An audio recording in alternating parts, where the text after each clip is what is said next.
Good evening, everyone. Tonight we are graced by a musical legend.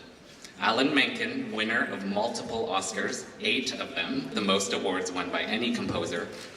Winner of multiple Grammy Awards and Tony Awards, he is best known for his musical scores to the Disney animated films The Little Mermaid, Beauty and the Beast, Aladdin, Pocahontas, and many more. Several of them have been adapted as Broadway musicals, including Aladdin, which was the 2014-15 season's most attended new Broadway show. A Menken tune is simply unforgettable, and you'll be humming them on your way home tonight. Now, we are honored to have Alan Menken playing and singing some of his favorite songs. Hey, everybody. Sorry to make you stop schmoozing and drinking, but you can still drink if you want. Let me move this microphone over a little bit. Okay, it's good enough. So, I congratulate you on all the great work you guys do.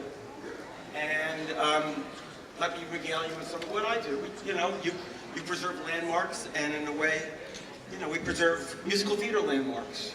And I especially am dedicated to preserving Alan Menken musical theater. Okay, so the first musical that you would know of mine was Little Shop of Horrors. And that came after years of scuffling in the streets of New York. We playing for ballet classes and playing for singers and playing in clubs and working in the BMI Musical Theater Workshop and struggling and writing songs for Sesame Street, all here in New York. And I was born in New York and very proud of that. And finally, in the spring of 1981, we had this little show at the WVA Theater, which was at 19th Street and 5th Avenue, a little 4th-floor walk up right above the Chopsticks Massage Parlor. And 99th Street Theater, and Howard Ashman and I debuted this musical.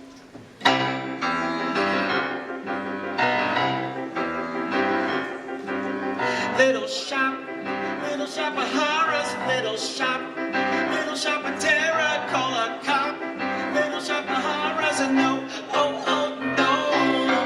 Little shop of horrors, bop, bop.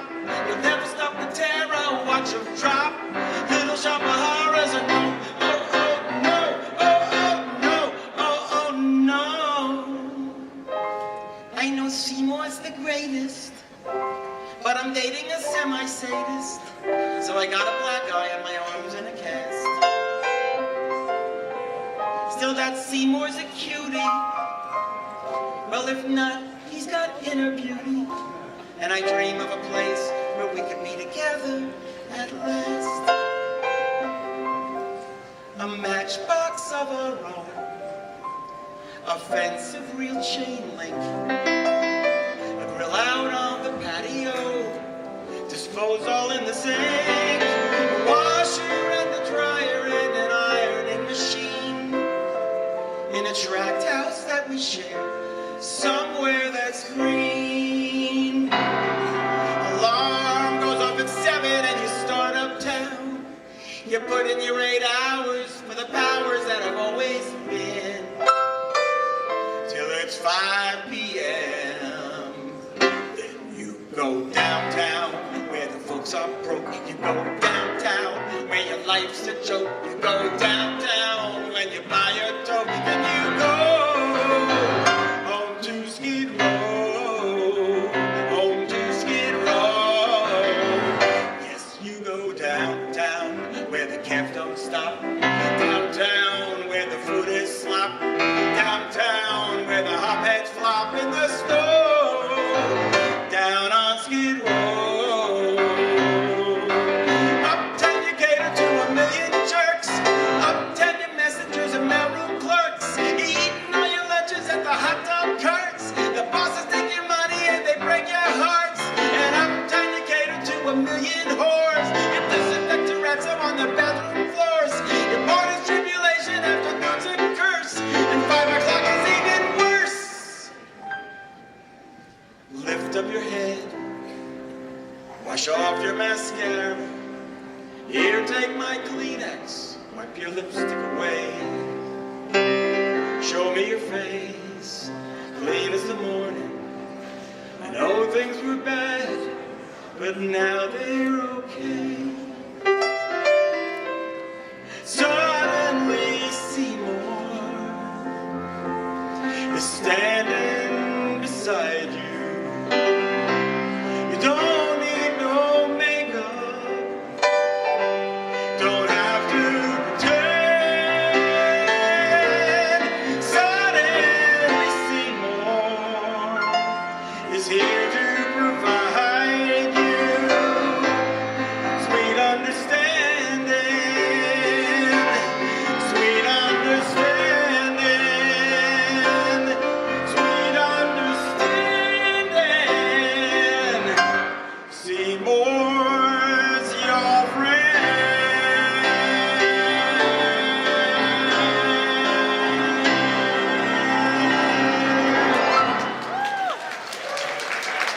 Thank you. So I'm here. My friend Jordan Roth said, come and play songs that are about New York. And I thought, well, that's a little bit limiting, but I have a lot of them, quite a few of them. But I wanted to be songs you guys also know. So I don't think it's too much of a stretch to do this little song from Enchanted. Enchanted came out in 2006, and we had, I'll never forget having Amy Adams in Central Park bursting into song, because if you're, you know, the basis of the film is she's an animated character who comes to life in contemporary New York, and there she is in Central Park and just embarrassing her beau, Robert, who's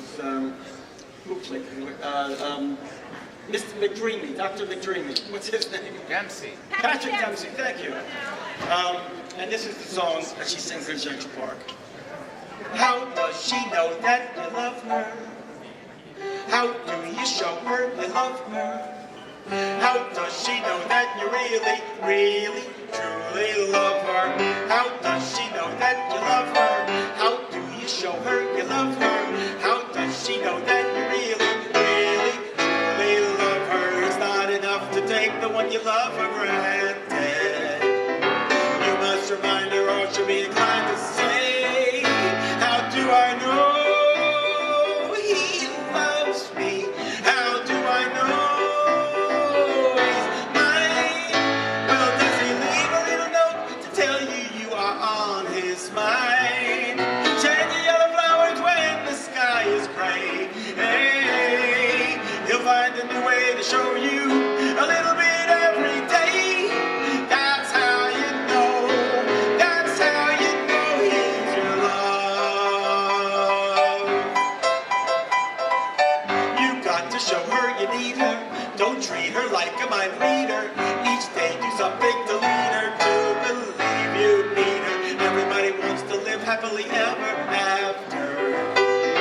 Everybody wants to know that true love is true. How do you know he loves you? How do you know he's yours? Well, does he take you out dancing just so he can hold you close? Dedicate a song with words meant just for you. Oh, he'll find a new way to tell you with the little things he'll do. That's how you know. That's how you know. That's how you know. That's how you know. That's how you know. That's how you know he's your love. That's how you know he's your love.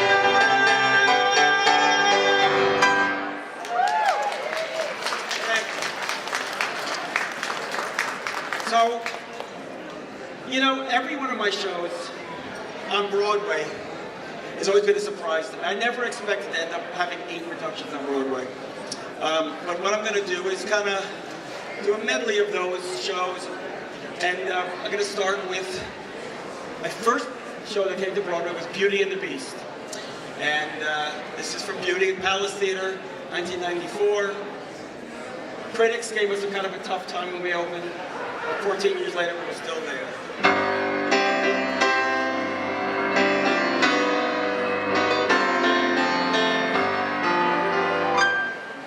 We our guest, put our service to the test. Tie your napkin around your neck, Sherry, and we'll provide their soup du jour, hot hors d'oeuvre. Why we only live to serve? Try the great stuff, it's delicious. Don't believe me, ask the dishes. They can sing and they can dance. After all this is France, and a dinner here is never second best. Go on a cold man, you take a glass and then you be our guest. We are guest, be our guest. No one's slick as Gaston. No one's quick as Gaston. No one's next as incredibly thick as Gaston. But there's no man in town half as manly. Perfect, a pure paragon. You can ask any Tom, Dick, or Stanley, and they'll tell you whose team they prefer to be on. No one's been like Gaston, a kingpin like Gaston. No one's got a swell cleft in his chin like Gaston. As a specimen, yes, I'm intimidating. My, what a good at Gaston.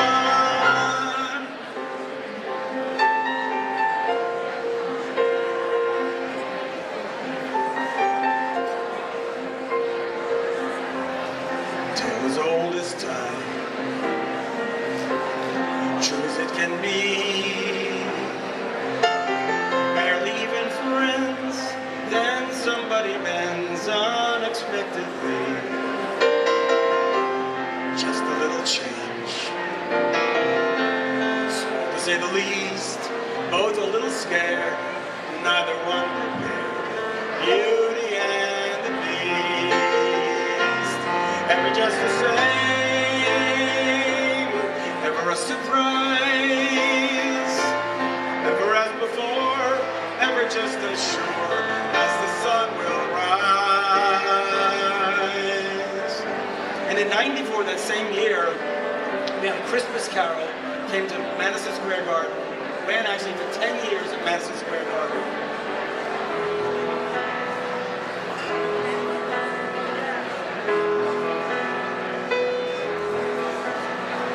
Let the stars in the sky remind us of man's compassion. Let us love till we die.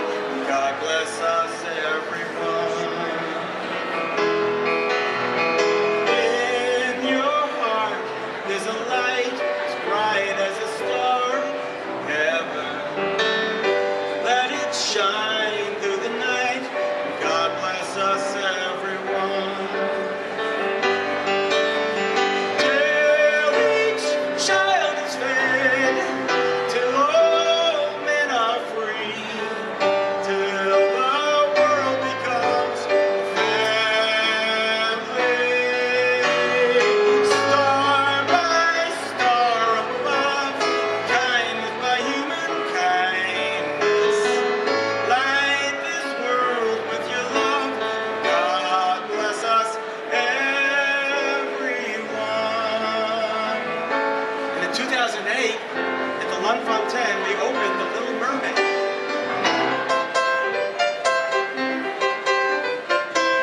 The seaweed is always greener in somebody else's lake. You dream about going up there, but that is a big mistake. Just look at the world around you, and here on the ocean floor, there's wonderful things around you. What more is you looking for? Under the sea, under the sea. Darling, it's better down where it's wetter. Take it from me. Up in the sun, they slave away.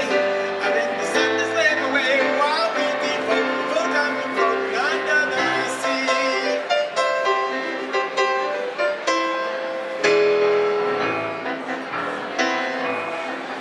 I admit that in the past I've been a nasty. They were kidding when they called me, well, a witch.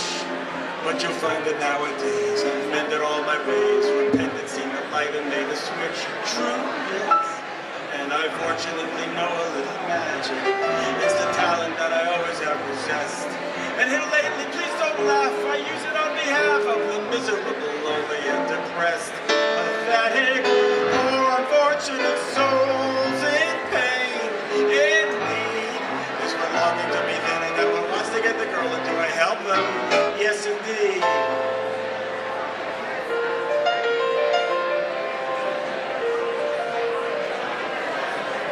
Look at the stuff, isn't it neat?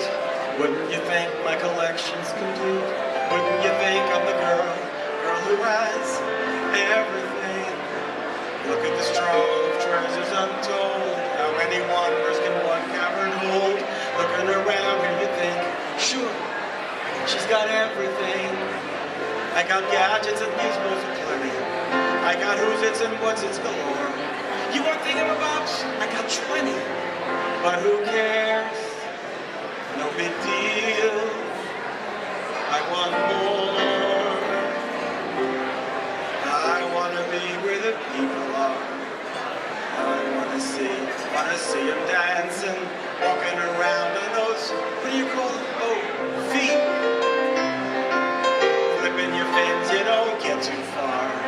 Legs are required for jumping, dancing, strolling along down a, what's that word again? Street.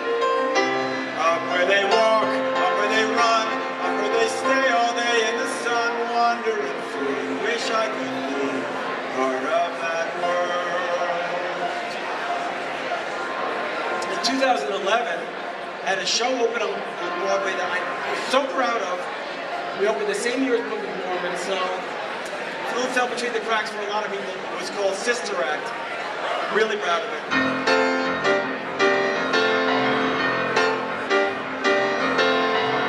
First rule of singing, get the rafters ringing, toss everything in, and dig down deep inside.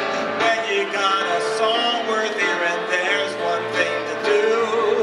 Just keep your fear from interfering and let that sucker burst through. Raise your voice, lift it up to heaven, raise your voice. Come on, don't be shy. If you feel it, why conceal it? Let your soul rejoice. Raise the stakes, raise your game, raise your voice. Last year, of course, we had Aladdin.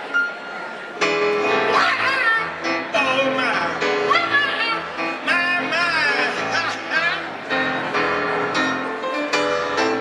Well, I remember had them 40 thieves. Shahrazad had 1,000 tales. And Mr. Ewan Lockhaw's up your sleeve. You got a red and magic never fails. You got some powder in your coat and there's some heavy ammunition in your camp. You got some punch which says, yeah, who and how's all you gotta do is rub that leg. And I'll say, Mr. Aladdin, sir, what will your pleasure be? If then you ought to China down, you ain't never had a friend like me.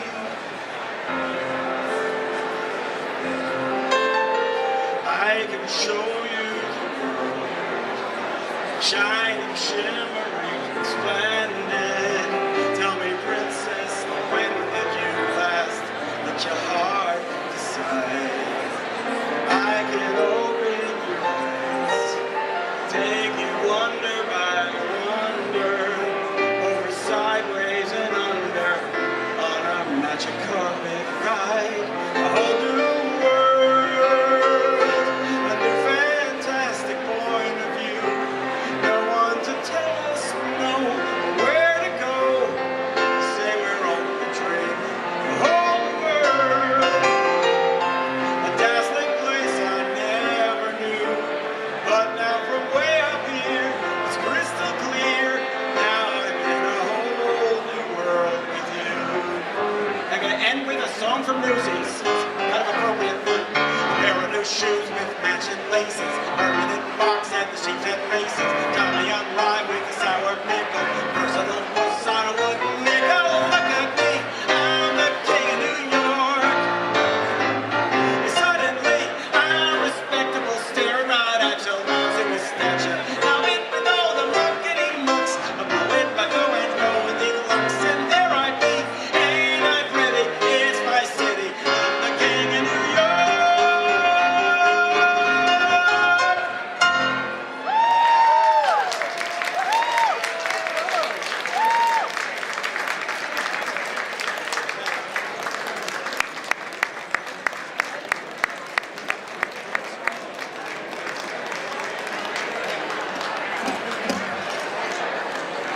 All right, everyone. Can you please? That's perfect. Just as I would have expected. Thank you. Thank you, Alan Menken, for that really wonderful, generous.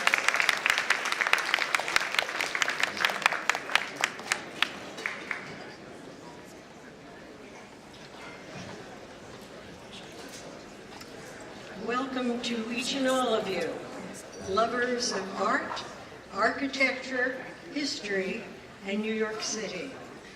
Thanks to all of you for joining us to commemorate the 50th anniversary of the passage of the New York City Landmarks Law. I'm Barbaralee Diamonstein-Spielvogel. I'm the chair of the New York City Landmarks50,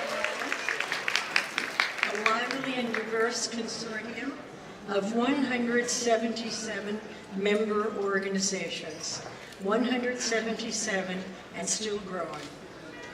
Warm thanks to the Four Seasons Restaurant and our hosts, Alex Von Vitter and Julian Nicolini, for their always generous support and hospitality once again. We were here for the 25th, 30th, 35th, 40th, 45th, and 50th, and we hope you're here for a very long time. Sarah Brandon, thanks to you and to Deborah Burshad, who works with me. We are the staff, the two of us, at the New York City Landmarks50 Alliance, so don't I owe Deborah a great debt. Thank you, Deborah.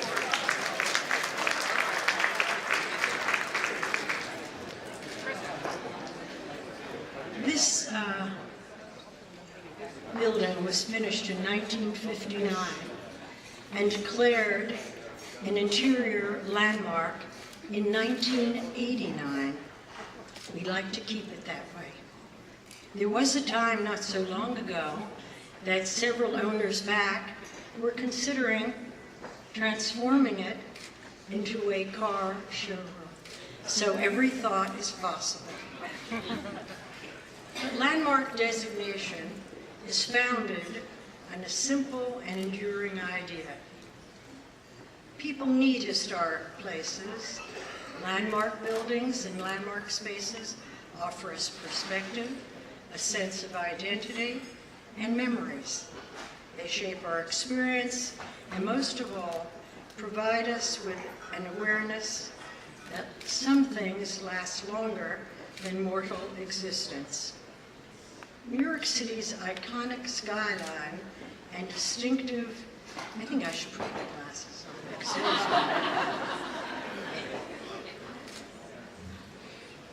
Maybe it was better without it.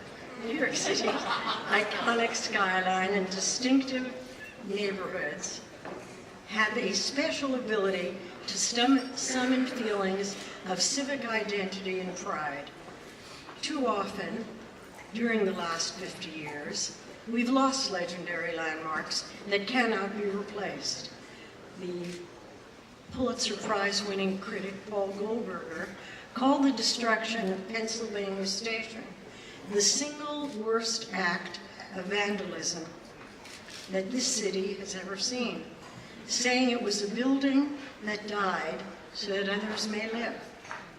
But we're gathered here tonight to ensure that such acts are not repeated.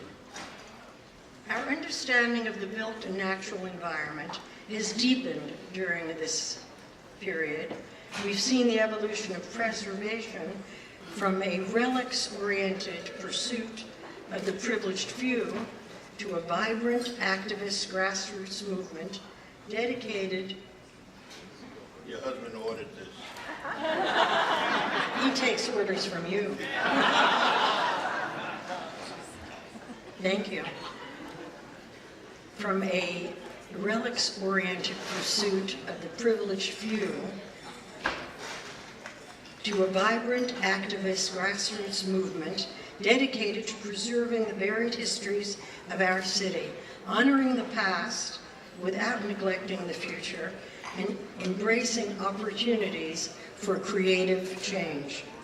The Historic Preservation movement is older and much larger than the New York City experience.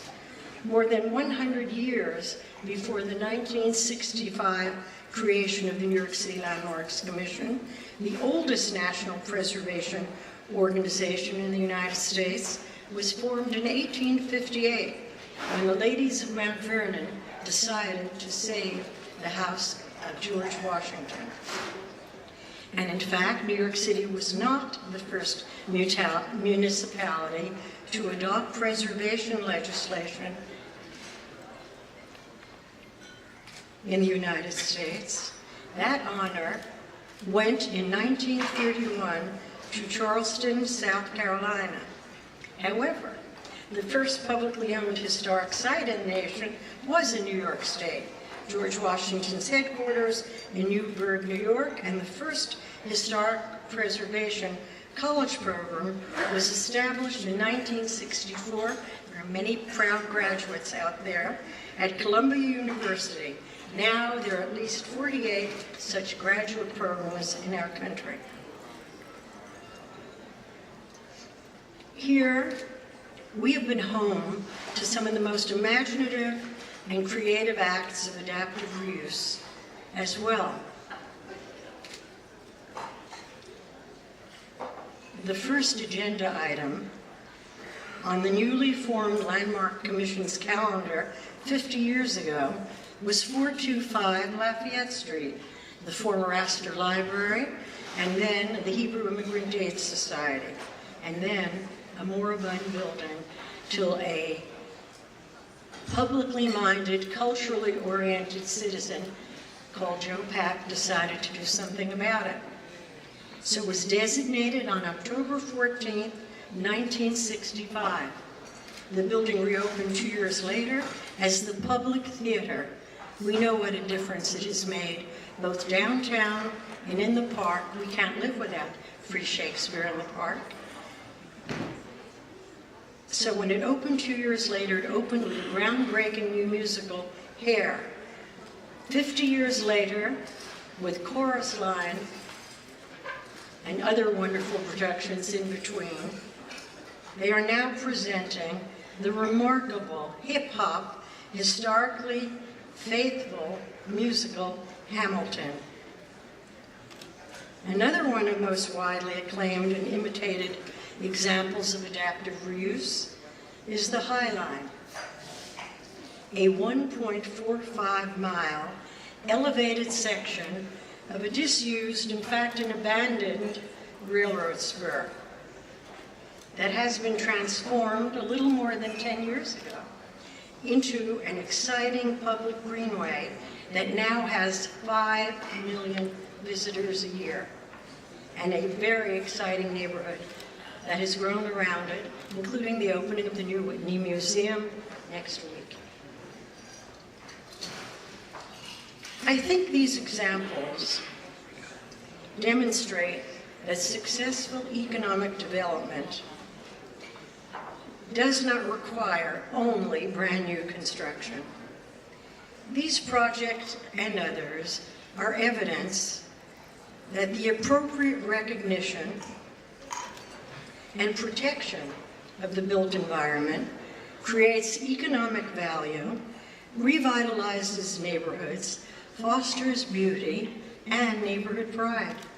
It is said that no generation has the right to make this city a monotonous monument to a single moment. But while giving progress and change their due, we must not permit the best of the past to vanish. During the last 25 years, more designations have occurred through the creation of new historic districts. There were 54 in 1990, and now there are 134 historic districts with 32,300 properties contained within them. Does that sound like a lot to you? Does it? There's an informed fellow. It's actually less than 3.2% of all the residential and commercial properties in New York City. So here's the question. Why then has landmark designation become a flashpoint, culpable for a range of urban ills? Designation has been blamed for the lack of affordable housing, for the demise of the construction industry, even for the end of architectural creativity and informative design. We know better. In fact, what preservation means to us and our future has not even been fully considered yet. As energy and climate change become increasingly critical issues, the economic benefits of maintaining and improving existing structures will grow exponentially as we acknowledge that our physical resources are limited. While there are many who are willing to defend preservation, to fight, in fact, for preservation, I believe that a new approach is clearly in order.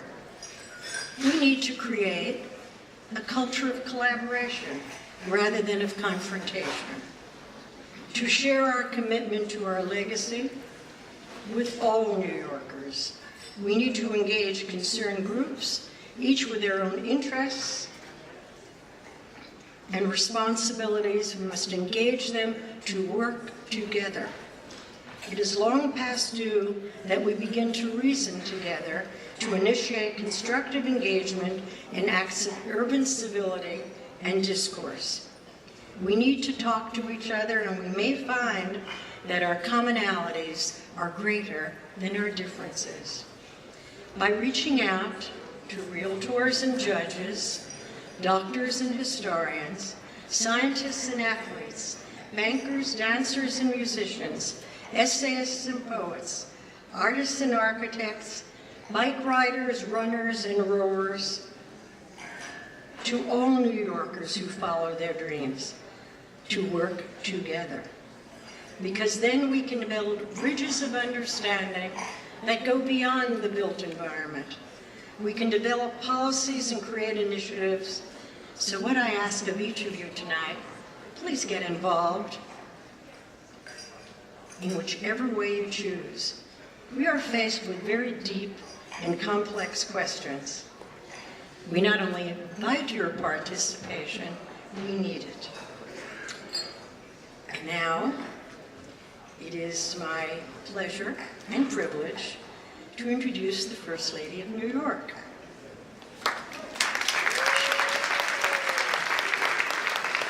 Charlene McRae is described as a judicious, critical partner and advisor to the mayor. She is the chair of the Mayor's Fund to Advance New York City, bringing together leaders in the private and public sectors to support the mayor's progressive agenda. During the past year, the fund focused on health, education, community empowerment, and social justice. She's leading an interagency effort to expand access to mental health services in New York City as well. Please join me in welcoming the First Lady of the City of New York, Charlene McRae.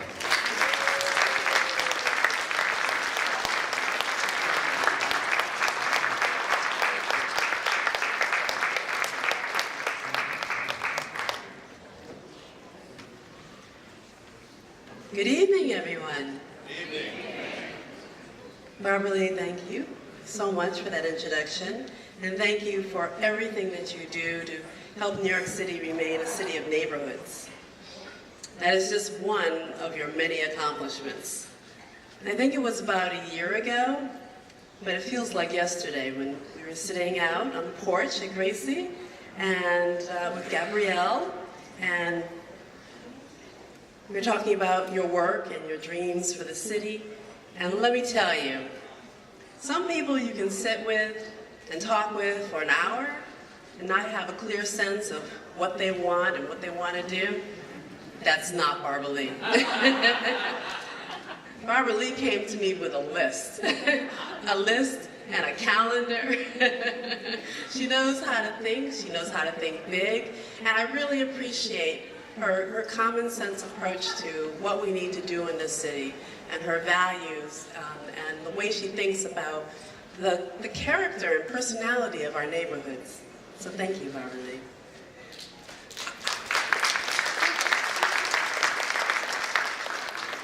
I've been thinking about how to describe her, and it's tempting to fall back on words like dynamo and powerhouse or force of nature.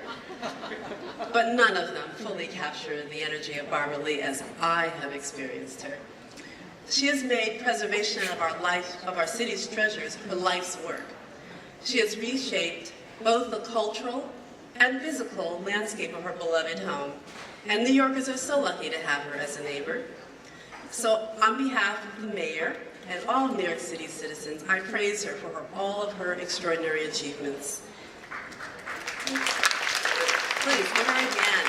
Give her a hand.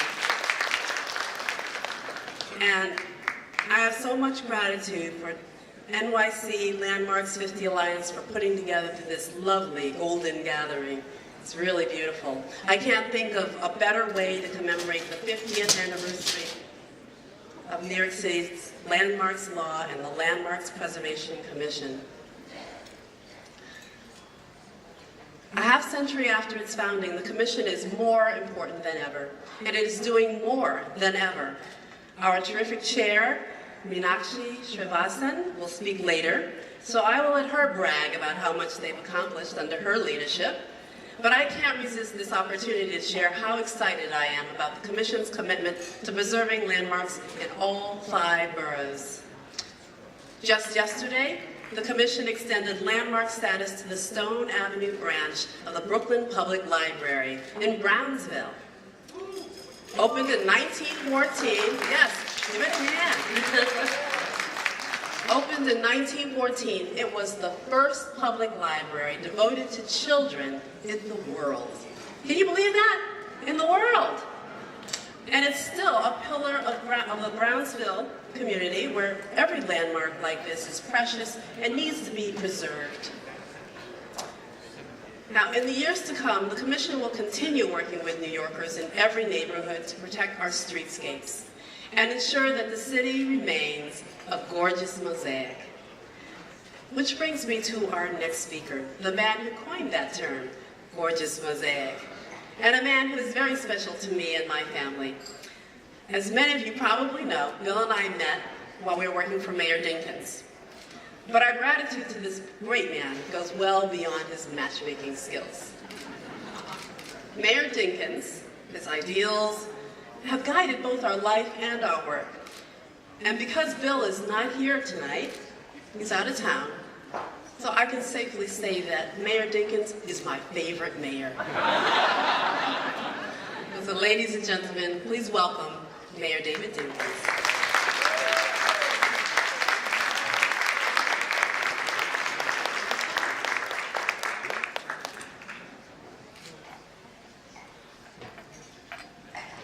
Some of you may know that Charlene used to write speeches for me, but on those occasions recently when we've been together to speak, she has not given me anything to say. So let me tell you, it's tough. But I am just delighted with her success. Of course, my first question of her always is not, how's the mayor? It's how's the children? Because I'm in charge of children, in case you all didn't know that. Kids are our future, they truly are. Barbaralee, it's a pleasure to be with you again. And when I came to adjust the mic, it was because I'd been ordered by your husband. Where's the ambassador? He's here somewhere. He ordered me to do, there he is up there. He ordered me to do that, and I always take the advice and commands of the ambassadors. The New York City Landmarks Alliance was formed to commemorate the 50th anniversary of the passage of the New York City Landmarks Law, enacted on April 19, 1965, when Mayor Robert Wagner signed New York City's Landmarks Law, opening a new era of historic preservation. The Landmarks50 Alliance believes, as one activist has said, that preservation provides a reassuring chain of continuity between past and present. While preservationists comprehend the importance and the value of the law, The goal of the Alliance is to utilize the 50th anniversary commemoration to stimulate the understanding of the wider public as to how the landmarks law helps to preserve and enhance the quality of life for all New Yorkers and visitors alike, and to build greater recognition among the general public that preservation movement is at its heart a grassroots cause whose proponents represent the vast diversity that is New York City. I pause here because you're supposed to applaud.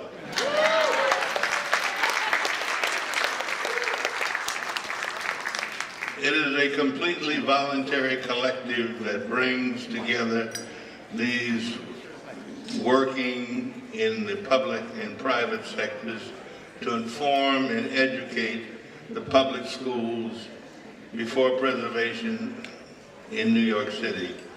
Membership organizations now total 177. That's a heap.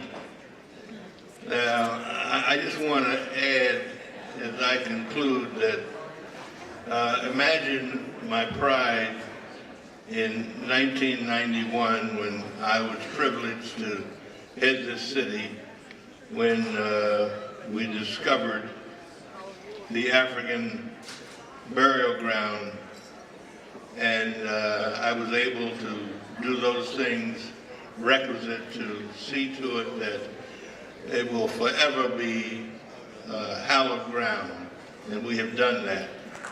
But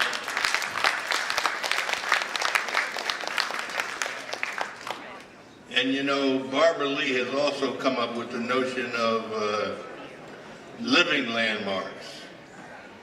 And so at 2 Fifth Avenue on December 12th, 2013, in the neighborhood that he lived in the city he loved, a permanent record of the lasting influence of Mayor Edward Irving Koch was recorded. And there's a plaque. Maybe about a year later, it was determined that Bella Abzug also lived in that building. And they ought to put a plaque up for Bella, which they did. And Liz Abzug was there, insisting that the plaque for Bella be to the left of the one for Ed Koch. So I'm delighted to be here. I thank the owners of Four Seasons for permitting this distinguished group to gather here. Come here for lunch sometime, it's terrific. Thank you very much.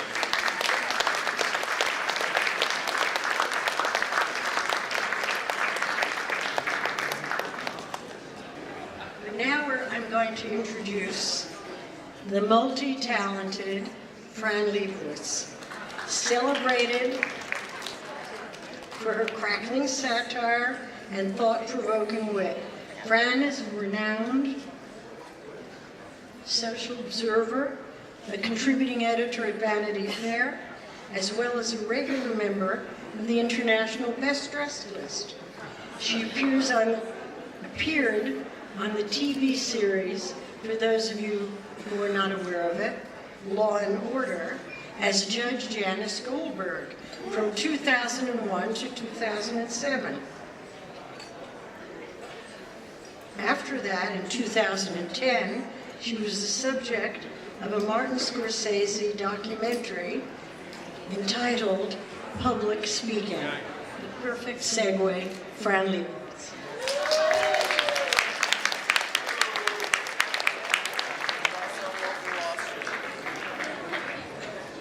Thank you. I just want to say I'm very happy to see Mayor Dinkins here, because I had to live through all those mayors between Mayor Dinkins and Bill de Blasio. One of them I had to live through an extra term. This reception, as you know, is in honor of the 50th anniversary of the New York City Landmarks Law, and there could be no. This is a speech, not a date. You have. Thank you. There could be no more fitting place for this reception than the Four Seasons, which is unquestionably the most beautiful restaurant in New York.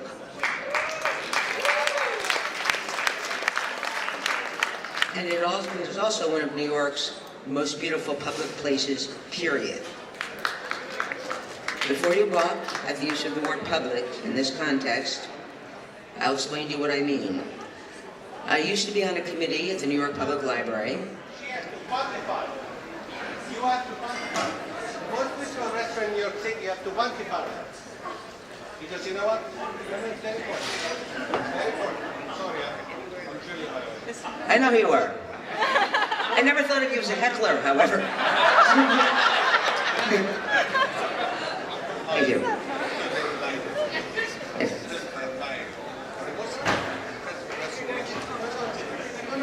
What I'm saying is that that's about the Four Seasons restaurant, not about the new Four Seasons restaurant. Because if the new Four Seasons restaurant is not going to be here. Mike! Simple as that. That's a pleasure.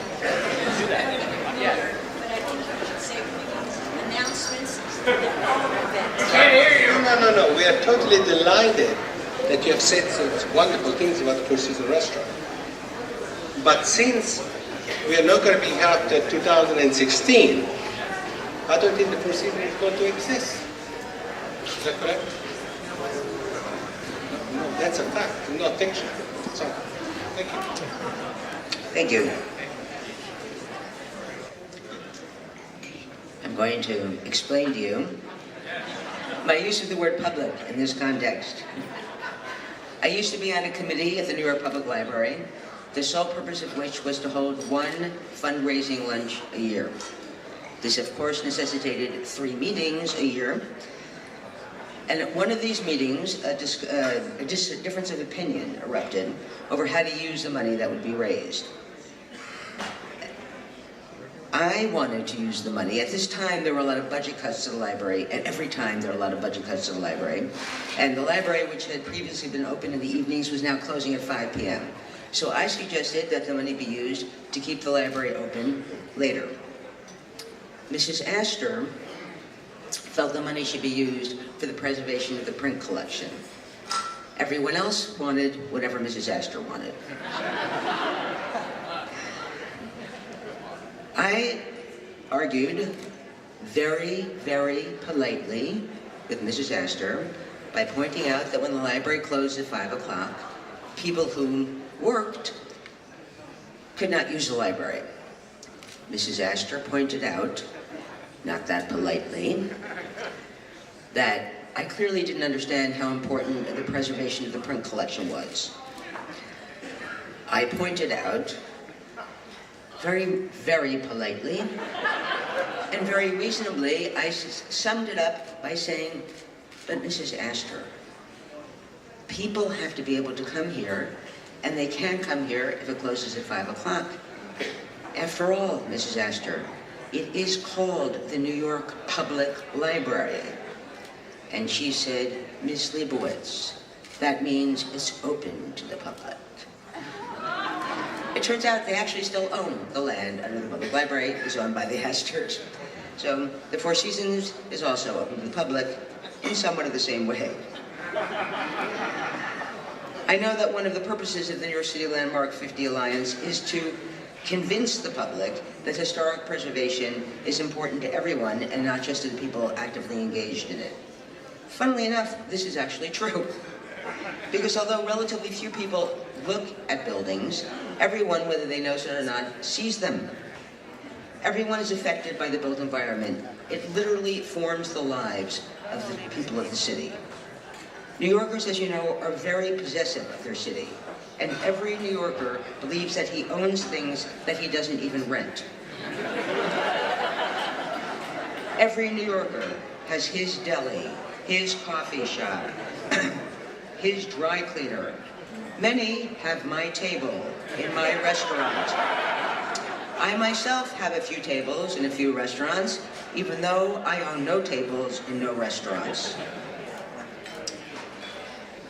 New Yorkers lead a substantial portion of their private lives in public places and rarely make the distinction between the two.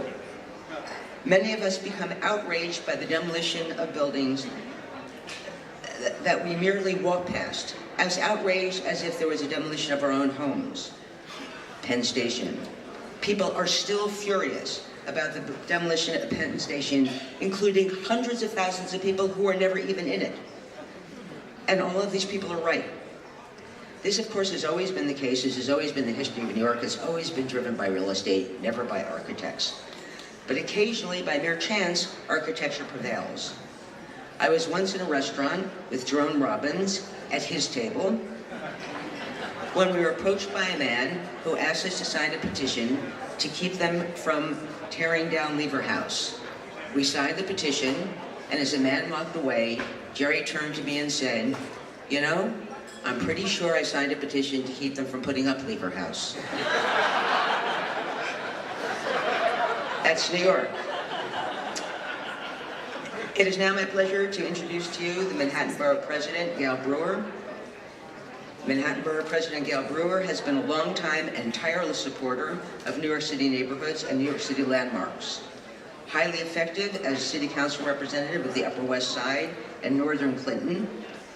That's not Hillary Clinton. She's kind of Southern Clinton, I think. She was and is a vigorous and progressive advocate for her constituents. She has continued her advocacy for the preservation movement in her role as borough president, and has most recently encouraged the introduction of new legislation to add transparency and predictability to the landmarks process. I am honored to introduce Gail Brewer.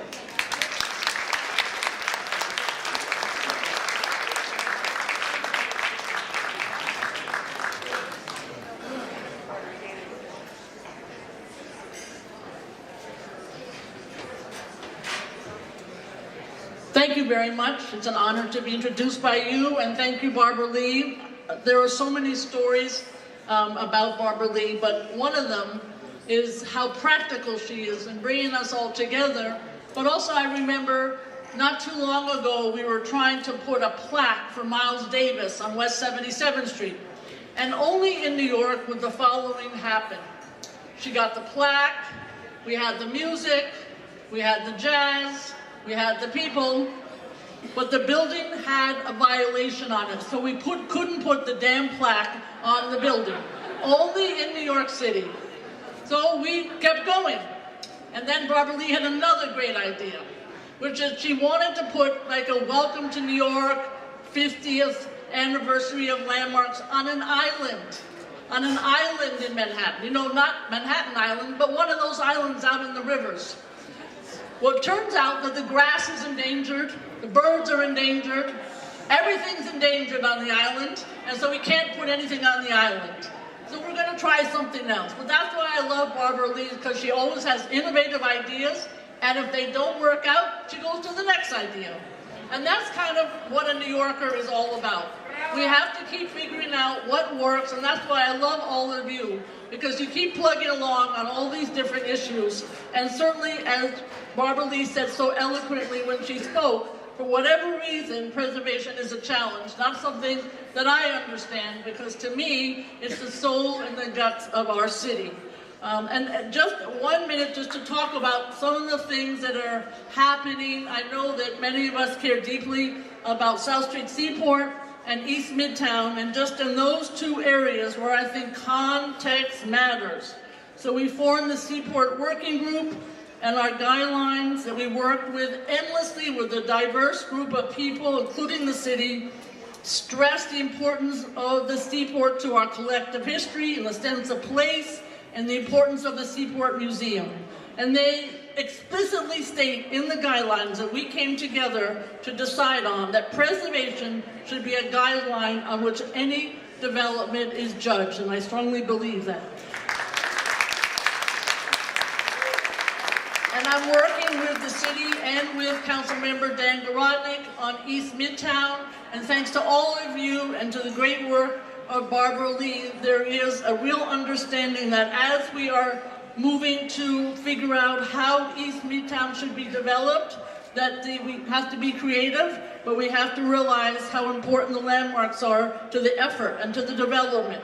And as the development pressures mount, we have to make sure that there's diversity in the city's landscape in East Midtown. I don't know if the 1965 law anticipated all of this, but the fact of the matter is, just like Barbaralee, we have to be rugged and ready for whatever comes our way, because preservation needs each and every one of you, and that's why it's so exciting to have the 177 organizations working together. So saying all that, I would like to present to this very special person a proclamation to Barbaralee Diamonstein-Spielvogel. Here it is, Barbaralee. Thank you so much. I know you have many.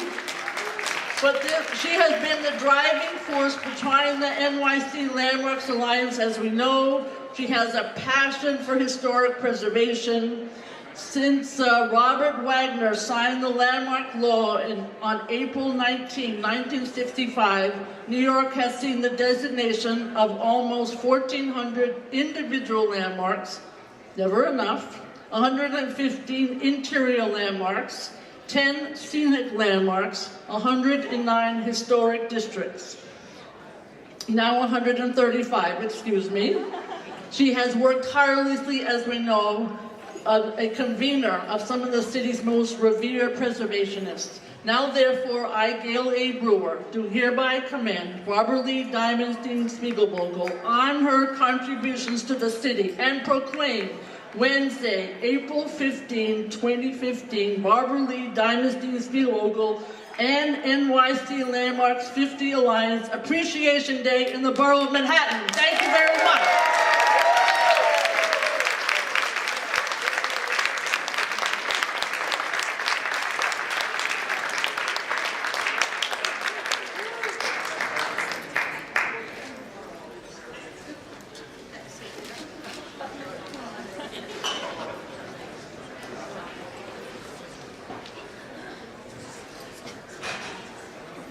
Isn't East Midtown already developed? I mean, East Midtown looks developed to me. You know what's not developed? Montana. Why don't they go there? I'm now going to introduce you to, now first of all I have to say, as you all know, there is no worse city in the world to be monolingual than New York. I am monolingual, so I may mispronounce his name. This will be my fault, of course. I'm going to introduce to you Landmarks Preservation Chair, Meenakshi Srinivasan. I'm going to introduce her, but I'm not saying the name again. So, she, you know who I mean, is both Chair and Commissioner of the Landmarks Preservation Commission, the largest municipal preservation agency in the United States. An architect by training, a planner and urban designer with a long-standing commitment to public service. Previously, she was the Chair and Commissioner of the Board of Standards and Appeals. That's one board. It should be two separate, right? Standards and Appeals, which interprets the zoning code. That's like interpreting the Talmud. She is Master of Architecture and a Master of City Planning from the University of Pennsylvania, and has been honored by the Society of Indo-American Engineers and Architects and the New York Society of Architects. I am very proud to introduce Yunahu.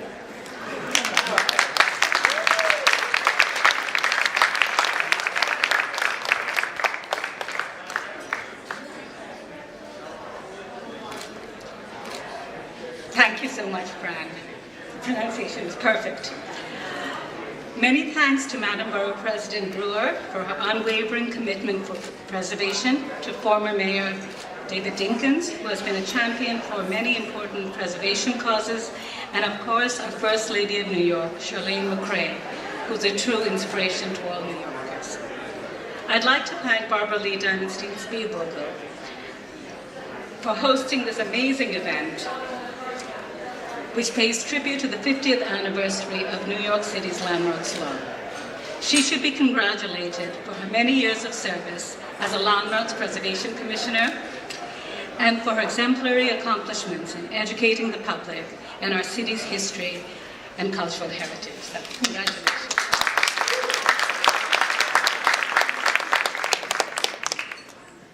We learn about New York's history through many channels, through books and numerous works of scholarship, through films, art, and television.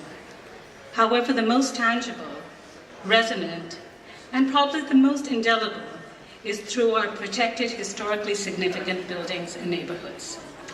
As a result of passionate and civic-minded citizens, this city has the most extraordinary archive of living and breathing places that inform and inspire us. I remember visiting New York as a child in the 60s.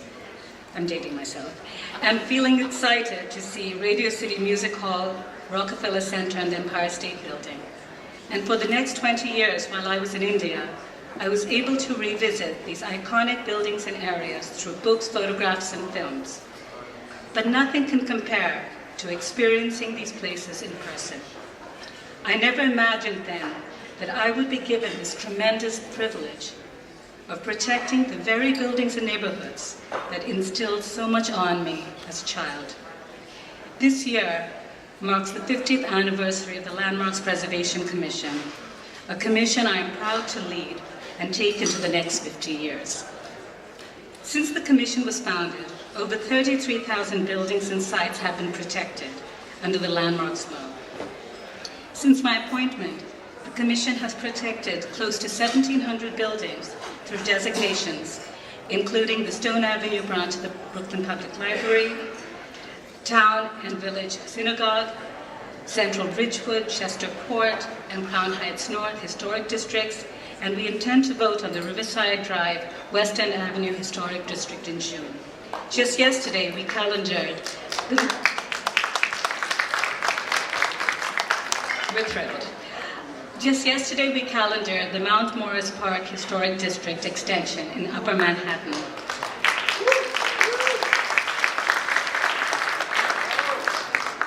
Over the past year, the Preservation Department has issued more than 13,000 permits for work on landmark buildings.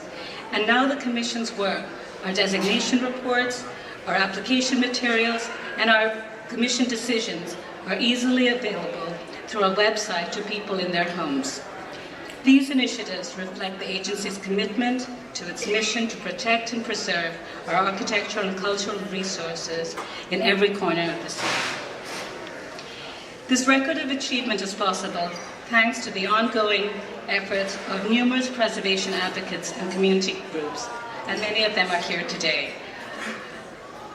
Our accomplished and dedicated commissioners and past chairs, again, many of them are here today. Bob's here, I think, yes. And Laurie, yes. Yes. I don't mean to interrupt, but it should not go unnoticed that every single living chair of the Landmarks Commission has joined us here tonight. Thank you. It's even better.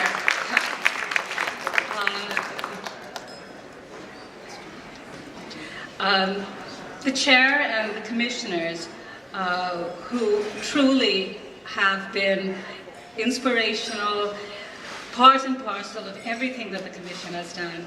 The commissioners, many of them are here today, devote their time, their expertise to make this all come together. So they deserve a big applause as well. Our volunteer commissioners. And finally, the agency's talented and hardworking staff. Many of them are here as well, so congratulations to them too. Without whom we could never fulfill our mission. I think it's very poetic to be celebrating the event of the Seagram Building, a designated landmark. At the time of its completion, the building represented a dramatic shift in the world of architecture, reflecting a more modern society. What was once radically new is now treasured and has become a part of our layered narrative of the city. The work of the Commission as the protectors and curators of our architectural and cultural legacy will always be critical as the city continues to grow and evolve. Speaking on behalf of the Landmarks Preservation Commission staff and commissioners, we look forward to continue working together to document and embody the city's history in the Commission's next chapter and ensure that New York remains one of the most unique, visited, exciting, and beloved cities of the world. Thank you.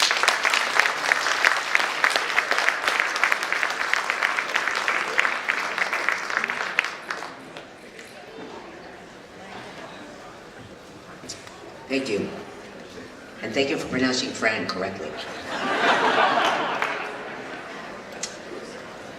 Michael Kimmelman, author and longtime chief art critic for the New York Times, became the newspaper's architecture critic in 2011, and his articles since then have helped to reshape public debate about urbanism, architecture, and architecture criticism. Born and raised in New York City, he received an MA in art history from Harvard University. He was also a fellow at the London School of Economics and a finalist for a Pulitzer Prize in 2000. For nearly 4 years, he wrote and created the Abroad column for the New York Times, covering culture and politics across Europe and the Middle East.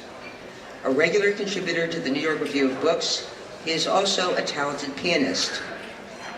Michael Kimmelman is the child my parents wanted to have. I am so glad they're not here to see this.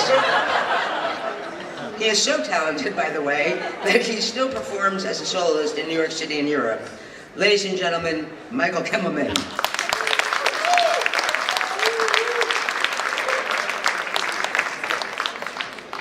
Thank you, Fred. And thanks all of you.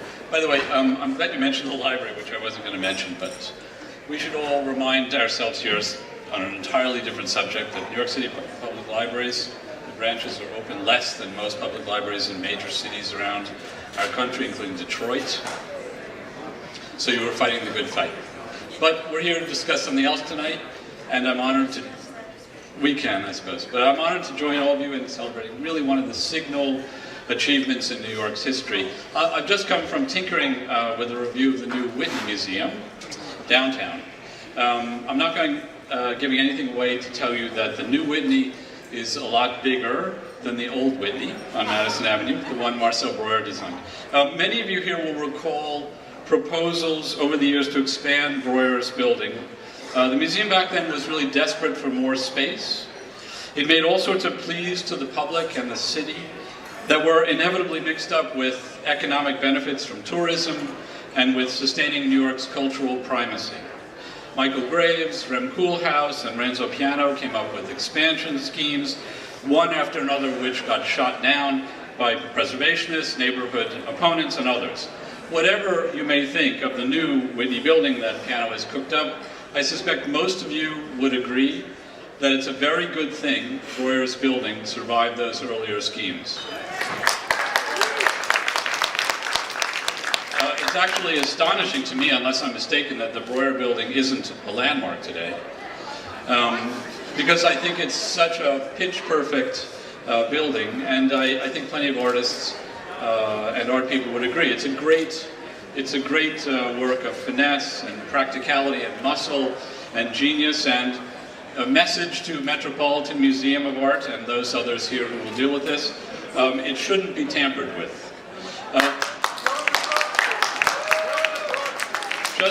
Just think what a disaster it would have been for the Whitney, the city, and posterity had, say, Graves's postmodern makeover moved forward.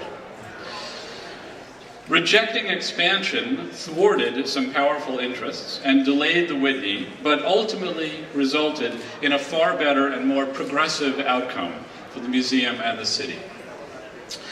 More than 50 years ago, when Jane Jacobs and Philip Johnson and others picketed to prevent the destruction of Penn Station, preservation was a cutting-edge concept.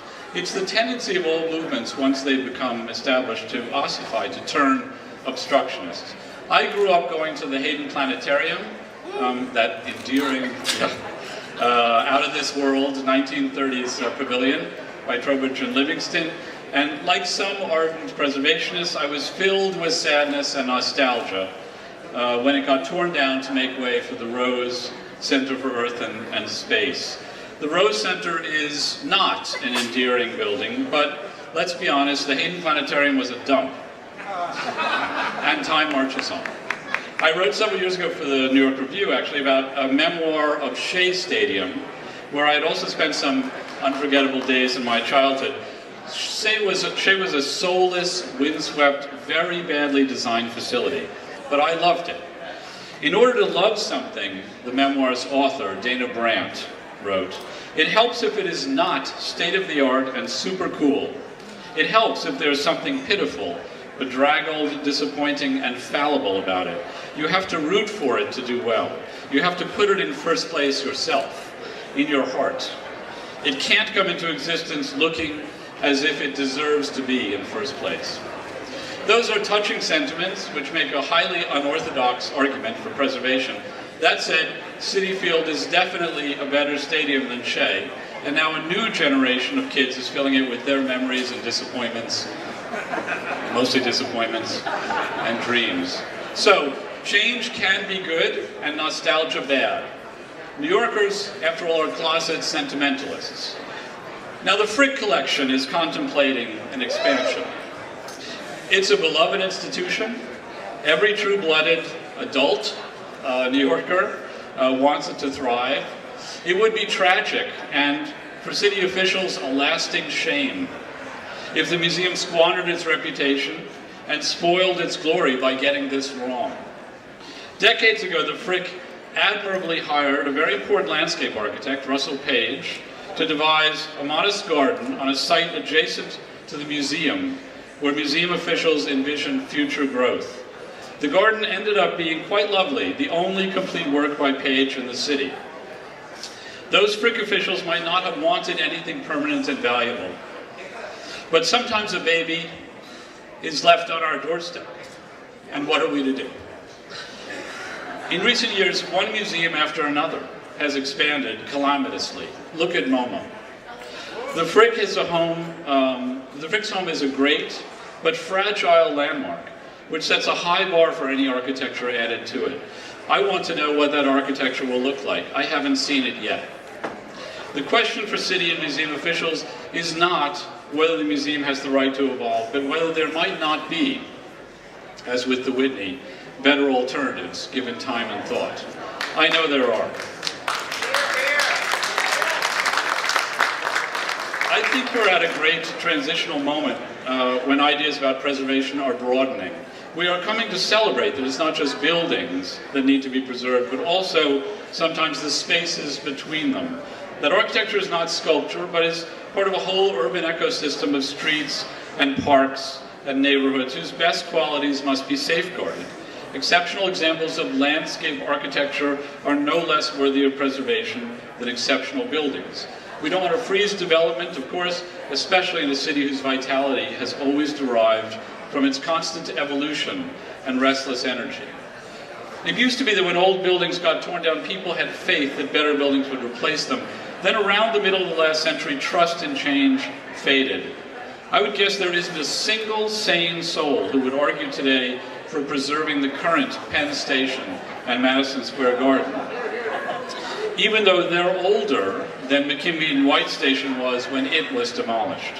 In fact, there is probably no more urgent task facing the city in Midtown and facing public administrators. Urgent for the basic safety and welfare of hundreds of thousands of commuters, for working New Yorkers, for the nation's infrastructure, urgent for New York's dignity and economic future, than finding a home elsewhere for the garden and devising a high-speed rail tunnel into a whole new Penn Station that is finally worthy of the city and of its cohort, Grand Central.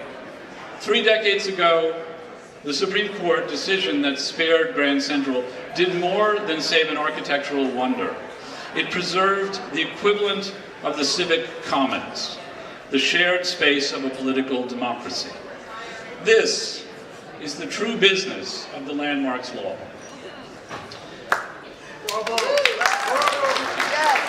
I'll end with the words of Jacqueline Kennedy Onassis. She lamented around the time of the Grand Central situation how, quote, Americans care about their past, but for short-term gain they ignore it and tear down everything that matters. Mrs. Kennedy then posed a question that should be on the minds of every city official, art museum director, and trustee in America, whose obligation is to preserve and pass down the cultural treasures with which they have been temporarily entrusted. If Americans are not inspired by the past, Mrs. Kennedy asked, where will they find the strength to fight for her future? Thanks.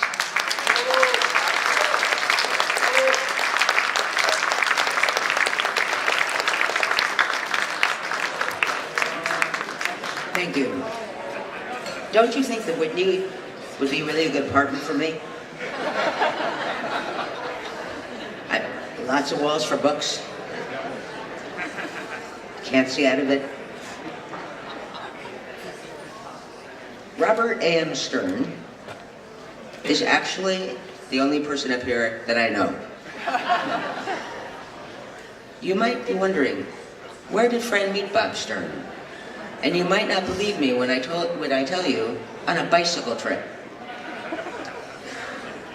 I am not the triathlete you might imagine, but this was a bicycle trip organized by Michael Eisner, and it was the kind of bicycle trip where you got on a bicycle, but you were followed by a van filled with mineral water and strawberries. And if you wanted to stop, you stopped, and 3 really attractive young people jumped out of the van, dismantled your bicycle, carried you into the van. So, Bob wasn't doing that, I was. I spent most of the trip. I went on many of these trips because they were so restful.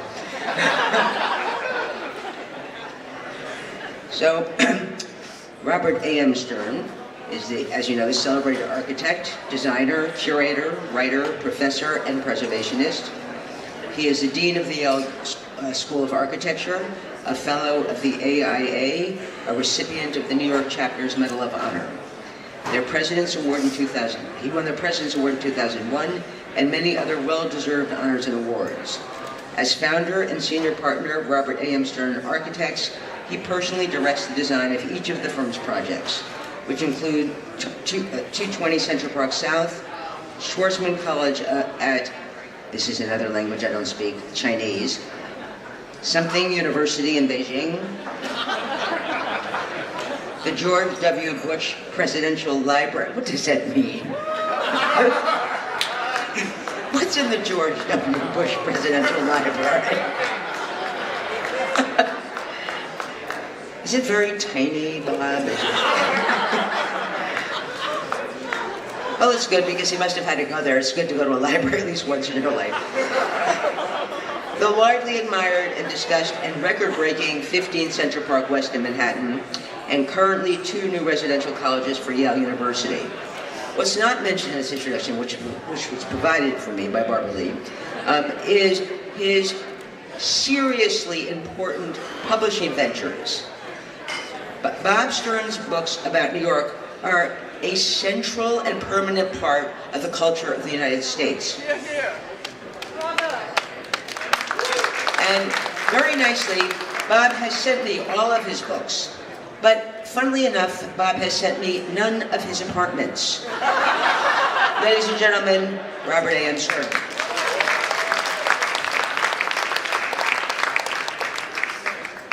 Thank you, Fran. Should point out that Fran was given artificial ventilation all through that trip, so she could keep smoking and take care of the altitude and so forth. And I thank Barbaralee for bringing us together to celebrate this golden anniversary of the Landmarks Law. Much of what New Yorkers and our visitors love about our city is owed to the Landmarks Law and to the Landmarks Preservation Commission that is entrusted with its administration. Barbaralee is, as always, a devil. She put me at the end after so many brilliant speakers, not the least of whom was Michael Kimmelman, my friend, who was extremely eloquent. And following so many important speakers, I wonder what I can possibly bring to this discussion that hasn't been already brought to it.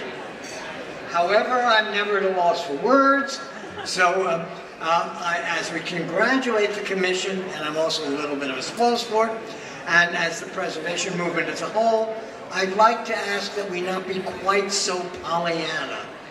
All is not perfect. Great and beloved architecture and neighborhoods still hang in the balance, caught in a struggle between sentiment economics, and the sheer magnitude of the Commission's workload, which was not mentioned. Following Michael Kimmelman, I feel like a bedraggled work of art dragged out at the end of an 8-act vaudeville show, but there you go. He's Judy Garland. I'm the kind of person who cleans up the stage afterwards. The Commission, and particularly its overburdened, under-supported staff, and we must make that clear, can barely keep up with seeing to the preservation of what has already been designated. So taking on new properties is a real problem for them. Our city officials, and I asked the mayor's First Lady to remind the mayor that they need to recognize that the Commission's portfolio of responsibilities inevitably grows with time, and the funding for operations needs to grow with it.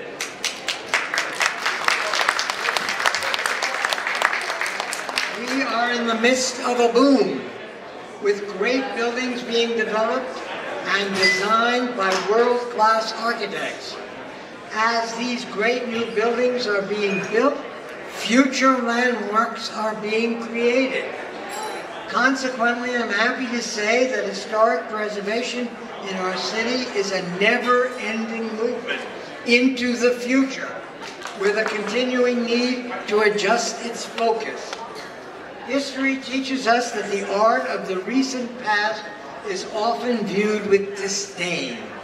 For example, consider that the generation that gave rise to the Commission in the late 1960s abhorred the corporate modernism of the 1950s. Today, we have come to see that 1950s work in a new light, no longer condemned as the architectural straitjacket of the man in the gray flannel suit. 1950s corporate modernism is now being celebrated as the setting for the glamorous world of Mad Men and 3 martini lunches. I've only had 1 martini so far, Barbara, you owe me 2 more. Now it's 1970s and 1980s postmodernism's turn to be addressed and preserved.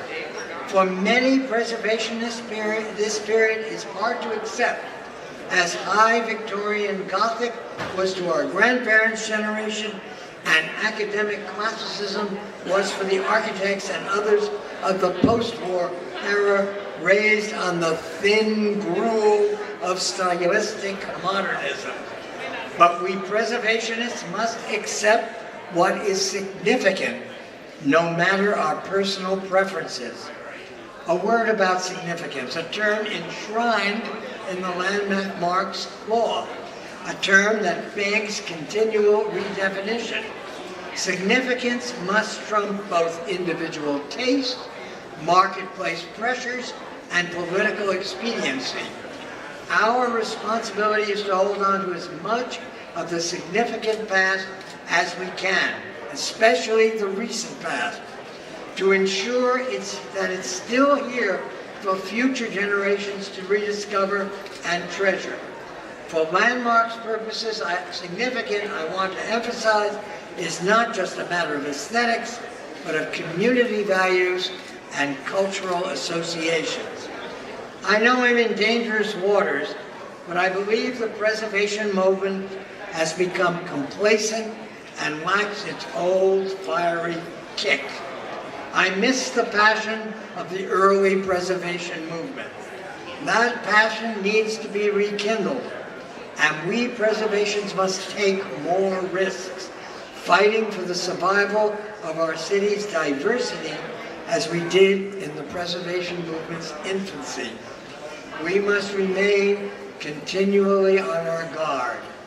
We all too frequently learn that even designated landmarks that we think are safe are in jeopardy. I refer to the overflow and expansion plans of the Frick Museum that Michael so beautifully characterized that would come at the expense of the Russell Page Garden. And I also refer to the potential changes that are threatened to this very room and the pool room behind us, where we gather tonight. as the Landmarks Commission was about to hold hearings on Tuesday about plans that very few of us have ever had a chance to see. Plans that I suspect might compromise the landmark portions of the Four Seasons restaurants. Happily, these have been delayed to give preservationists and others interested citizens time to become aware of what is being proposed. But take a look around. This might be your last glimpse before that car turns in the turntable in the middle, or even worse. At the 50-year mark, the Landmarks Law has seen its fair share of life's defining moments. Growing pains, controversies, grand ambitions, thwarted to become heartaches, but most of all, proud achievements. And now, after 50 years, the Commission's directive remains as clear as it was in 1965, to preserve and to protect. Sounds like the police department. And it isn't so different. So let us take this milestone anniversary as our cue to redouble our efforts in order to get back to the ideals that inspired that small band of intrepid picketers, architects mostly, I'm happy to say, proud to say I should go on, who, marching in front of a threatened but dramatically and underappreciated Penn Station a little more than a half-century ago, began a great and enduring fight for the future of our city's soul. I thank Barbaralee for giving us an opportunity to rediscover our soul.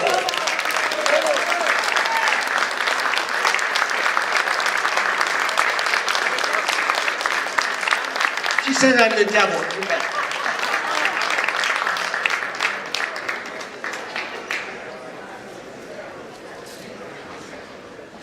Thank you, Fran. Thank you, all the participants.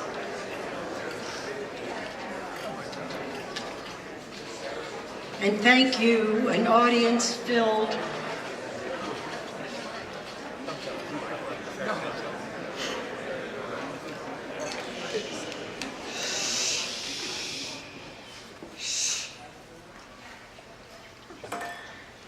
Thank you, an audience filled with honored guests.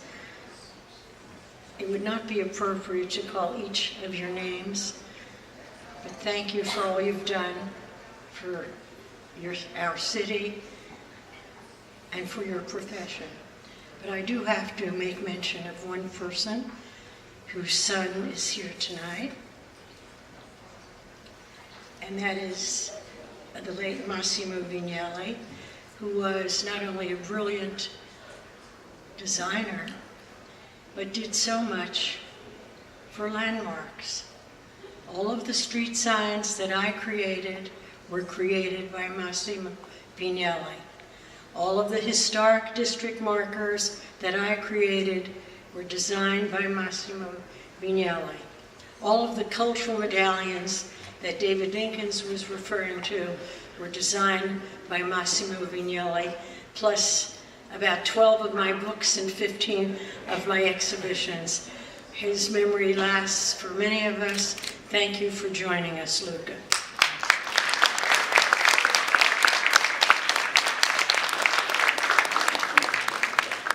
So I think we're at the end of this program.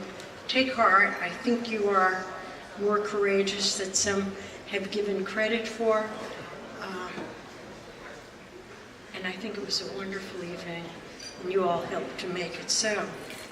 We are going to end with a short musical program with a young man who began it. But you will have your bar break and your drinks and everything. Clive Chang is a Tisch graduate, a pianist and composer. He has an MBA from Harvard, and now he's the director of what, Clive? At Disney. And he is together with the Broadway film television star Kate Press, singing all New York songs that you are welcome, please come up, that you are welcome to join. Thank you, Fran. Thank you, Mr. Kimmelman, thank you, Mr. Stern. Thanks to each and all of you for coming. And now thank you, Kate. Thank you.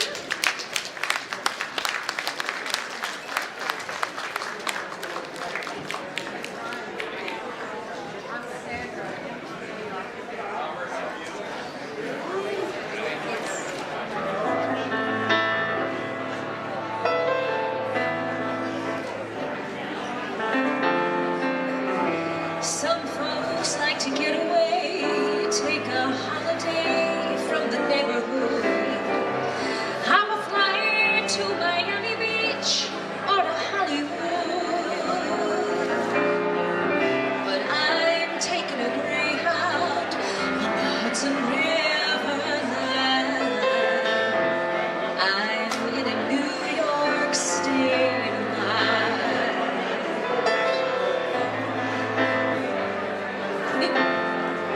I've seen all the movie stars in their fancy cars and limousines. Been high in the Rockies under evergreens. But I know what I'm needing, and I don't want to waste more time.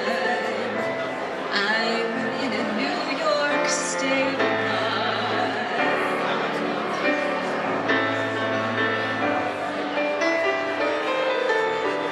It was so easy living day to day. Out of touch with the rhythm and blues. But now I need a little give and take. The New York Times, the Daily News. It comes down to reality, and that's fine with me, 'cause I've let it slide. Don't care if it's Chinatown or on Riverside.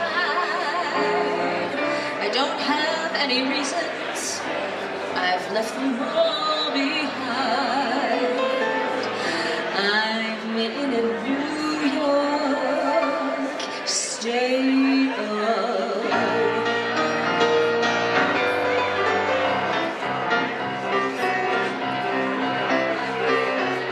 Manhattan, women are dressed in silk and satin, or so the fellas say. There's just one thing that can happen in Manhattan when you have just one day. Gotta pick up a date, maybe 7 or 8 on your way. In just one day, New York, a wonderful town. The Bronx is up and the Battery's down. The people right in a hole in the ground. New York, it's a wonderful town. Thank you. Thank you all. Thank you very much. And this person is amazing. And thank you for joining us. Wow. Thank you. Have a wonderful night, everyone. Thank you for coming. Well, Barbaralee asked me to play something for you guys, and I can't never refuse her. So I'm Wallace Roney, and I'm going to play something made famous by Miles Davis.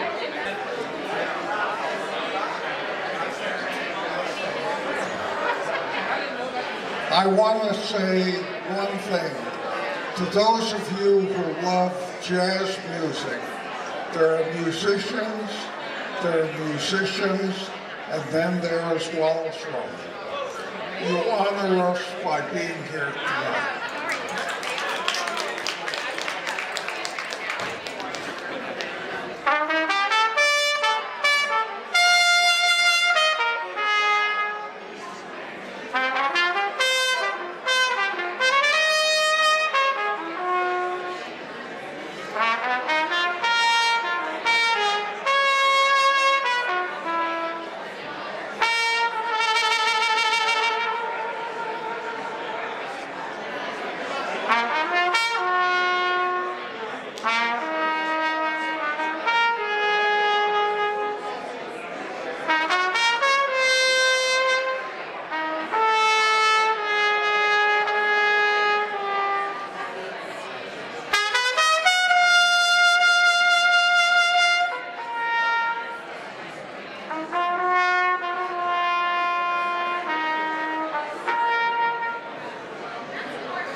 Bye.